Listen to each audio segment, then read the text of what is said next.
Teddy, TR, Theodore Roosevelt. He had a huge impact on America. That all happened during the Progressive Era. So what exactly did he do to have such a big impact on the United States? Well, stick around because that's what we're going to talk about today on Mr. E's Classroom.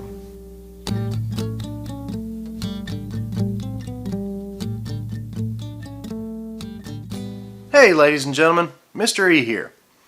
Today is going to be the first of two videos that we're going to start talking about progressive presidents. Today's video kicks off with Theodore Roosevelt. Roosevelt had a huge impact on the United States, especially as the president. So we're going to look at the question of how did Roosevelt change the power of the presidency in today's video. So real quick, before we dive into Theodore Roosevelt, I want to talk real fast about characteristics of progressive presidents. If you remember from earlier sections, the three progressive presidents were Theodore Roosevelt, William H. Taft, and Woodrow Wilson. These three presidents shared three kind of common characteristics that put them kind of in a class of their own or a group of their own. Number one was that they used the power for the good of the nation.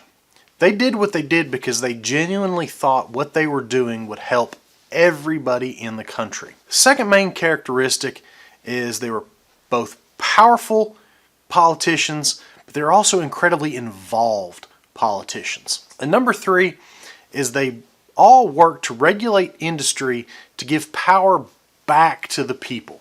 We're going to see kind of a demise of super rich industrialists having all the power with these three presidents. So keep all of that in mind as we dive into today's topic, which is Theodore Roosevelt, but also in the future when we talk about Taft and Wilson. Who was Theodore Roosevelt as a politician? Well, first of all, I do want to get one thing out of the way. Call him either TR or the Colonel. Roosevelt hated the nickname Teddy. Even though it kind of sprang about the toy, the teddy bear, when he was alive, he hated being called Teddy. It was either TR or the Colonel. He was elected as vice president in 1900.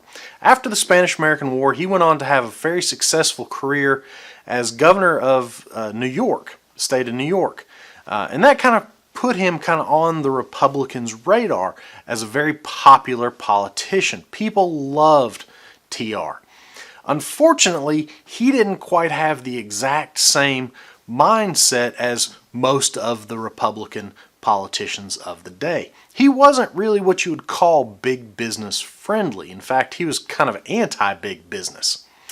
This kind of put a spotlight on TR. The upper kind of Republican politicians said, we've got to do something to kind of get this guy out of the way, but do so in a way that will not put us kind of in bad standing with the rest of the kind of the common people. So they decided to put him as the vice president. Back then, sort of kind of like today, the vice presidency is sort of where politicians went to quietly die away. Because think about it, as a vice president, your only real job is to be there in case the president, something happens to the president. They get assassinated, they die, what have you.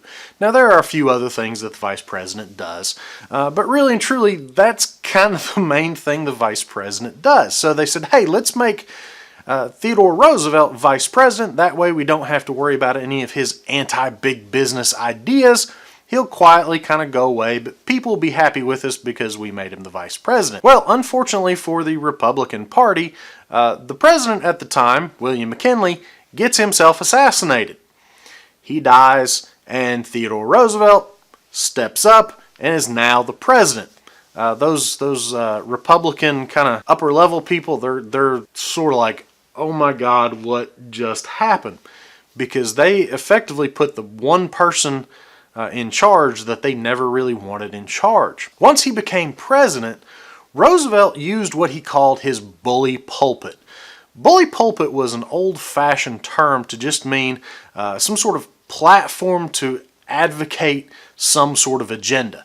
The presidency was the place where Roosevelt could really get things that he wanted done. So what was Roosevelt's kind of bully pulpit. What did he want to achieve as president? When he became president, TR brought with him this idea he called his square deal. Now I'm going to go all math teacher on you real fast, and I want you to think about a square. What makes a square and not a rectangle? A square has 4 equal sides.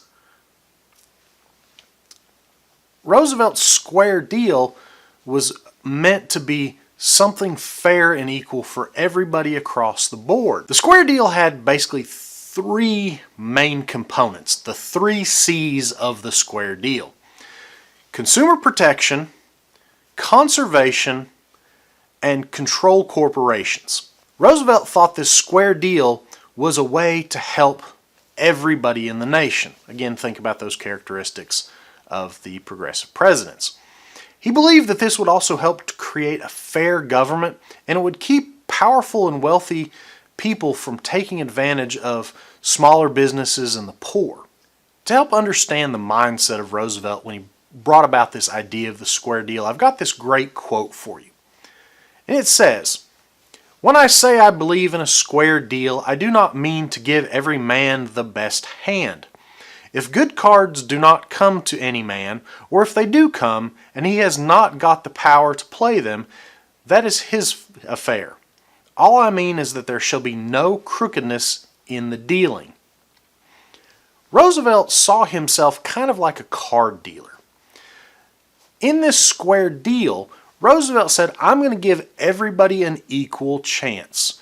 Kind of just like in cards, when a dealer deals out those cards, he's not supposed to give one group of people a certain set of cards and another group of people another set of cards. Those cards are supposed to be shuffled and distributed kind of fairly and equally, where everybody has the possibility of having a great hand or everybody has the possibility of having a crappy hand. And it's what you do with the cards that you get that determines the outcome. That's kind of what Roosevelt kind of thought when he had this idea of the square deal. He's going to give everybody an equal chance, but it's up to the person to determine how they play the cards they get. So how did Roosevelt implement the 3 C's of his square deal? Let's look at consumer protection real quick. Here are 2 great examples of how Roosevelt did his best to try to help consumers. The first one was in 1906 with the Meat Inspection Act. Now, we've already talked about this just a little bit, but basically what was happening was bad meat was being sold that was making people sick.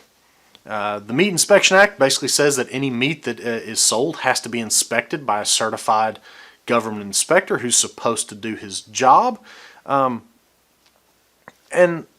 as well as inspections of processing plants. Places where people's food is prepared is going to have to be clean and sanitary. Another great example that also came about in 1906 was the Pure Food and Drug Act. Again, there's also a lot of inspections that are done by official government inspectors who are certified to do their jobs correctly. Basically what it just says is that the stuff that is being sold that goes in people's bodies has to be what is said on the package, and it can't intentionally be anything too nasty. As well as it banned shipments of impure foods, any kind of mislabeling. Basically, the people that are in charge of producing the food have to do stuff that's good for people. You can't intentionally do something just to make money that will wind up harming someone. The second C in the square deal was conservation. Roosevelt was a huge conservationist. He believed that nature and the land is something that should be used respectfully. It should be used to help people. It shouldn't just be cleared away and used to make a profit. Because of this, as president, Roosevelt designated almost 230 million acres of land for public use and parks.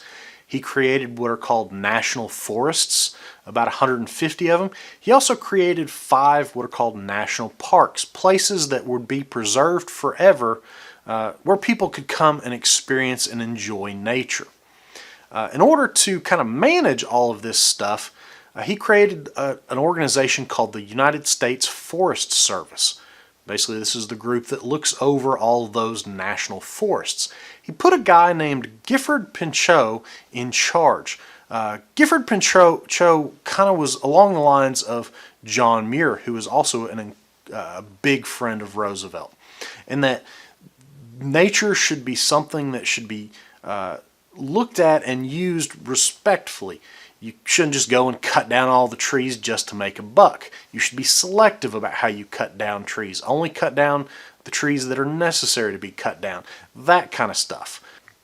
The third C in Roosevelt's square deal was controlling corporations. Here are a few examples of how Roosevelt went about trying to achieve this. The first one is let's talk about a thing called the anthracite coal strike of 1902. Long story short, coal miners in the Northeast were being terribly underpaid and had to work in some pretty unsafe conditions. They decided to go on strike right before winter happened. Now think about the time frame, 1902. Coal was incredibly important at that time. Not only was it used as kind of the main means of transportation, of moving things around, coal was what was used to power the trains, but coal was also the main source of heating, especially in larger urban areas. You'd have a coal fireplace, and that's how you maintained your heat. So it was very important. Well, again, what happened? The workers decided to go on strike because they felt that they were not being paid fairly and they were being forced to work in some bad conditions. The owners of the coal mines refused to listen to the demands of the workers. Roosevelt steps in. He basically threatens to do what's called nationalize the coal mines. In the Constitution, there's a clause that basically says that if there's some sort of business or industry that is vital to the United States, that the government has the right to step in and basically take over that business or industry for the betterment of the people. And Roosevelt steps in on the side of the coal miners and tells the coal owners, hey, if you don't listen to these guys and work with them, I'm just going to take your mine, and instead of you making any kind of profit off that mine, the U.S. government is going to do it, and we're going to do it in a way that is beneficial to these workers. So he intervenes. Eventually the coal mine owners, when you start talking about money, really start to listen, and they say, okay, Roosevelt, we will listen to these guys. And a deal's worked out. The miners get paid a little bit better. They get a little safer working conditions. Coal keeps coming out of the mines, and people that winter don't freeze to death. Another way Roosevelt looked to control corporations was by becoming what was known as a trust buster. Essentially what he did is he reworked the Sherman Antitrust Act to give it a lot more power. Remember the Sherman Antitrust Act, the thing that never really defined what a trust was? Well, we go back and we start to add some definitions. Roosevelt also started to label what he called good trusts and bad trusts. Trusts that were there following the rules like they're supposed to, and bad trusts that didn't follow the rules and were just there to gobble up and create monopolies and do bad things. Roosevelt believed that trusts could be used in a good way. He said that some trusts really could be there for the good of the country.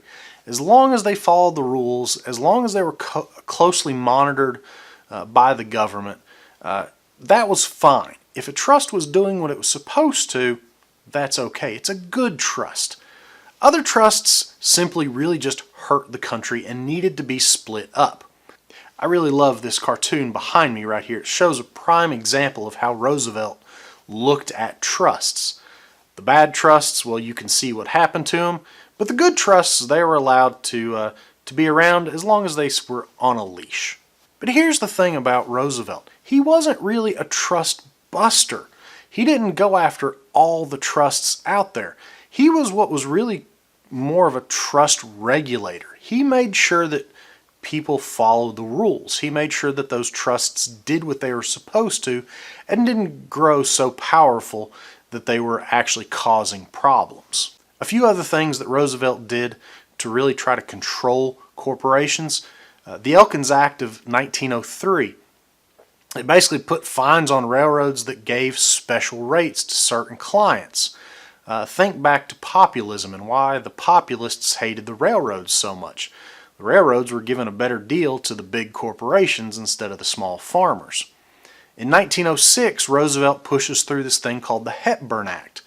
The Hepburn Act really gave the Interstate Commerce Commission a lot of power to enforce regulations, and it really set maximum prices for shipping. Again, we're trying to get everybody on the same level playing field. Roosevelt really saw the railroads as kind of the main trust that he had to go after to bust up. This really kind of becomes evident in 1904 when he pushes the United States to go after the Northern Securities. It was a railroad company owned by J.P. Morgan. This was really the first time that any politician had really tried to use the Sherman Antitrust Act successfully to split up a monopoly. This really was Roosevelt's first big victory against trusts. This was the thing that really gave him that trust buster nickname. I'd kind of mentioned at the beginning of this video that Roosevelt kind of came to the presidency because of the assassination of William McKinley. This happened during McKinley's second term in office. It actually happened not too long after McKinley was elected to that second term. So Roosevelt basically got to serve as president for almost a full term before he even had to worry about being elected. After that term ended, Roosevelt ran for president. He was elected in kind of a landslide election, and he went another 4 years. Now, the tradition up to that point had been that you only served as president for a maximum of 2 terms. Roosevelt told the American people that because he had served as president so long after McKinley's assassination, that he wasn't going to seek a second elected term. He said, I'm going to count that first time me taking over for McKinley as my first term. And then you elected me, I'm going to count that as my second term. And Roosevelt said, I'm not going to go for another try. Instead, what he did is he tried to handpick the next person, his successor. He handpicked a guy named William Howard Taft. Now, if you remember from previous units, Taft was the governor of the Philippines. He and Roosevelt were incredibly big buddies. Roosevelt knew that Taft would really push forward his kind of agendas, the things that he had set forth. So TR really basically told the American people, hey, if you love me, vote for this guy Taft. He's going to do the exact same things I'm going to do. We'll get into what actually happens in the next video. A little bit of a spoiler though, things don't go exactly as TR had planned. Here are 3 takeaways from this video for you. Number 1, progressive presidents really looked out for the people. Number 2, TR's square deal was really meant to be fair for everyone. And number 3, remember that TR really was the first trust buster. And there you go, guys. Theodore Roosevelt, the first progressive president. Hopefully you got good notes and be ready for that quiz that's going to happen in class. And as always, till next time, guys, don't stop learning.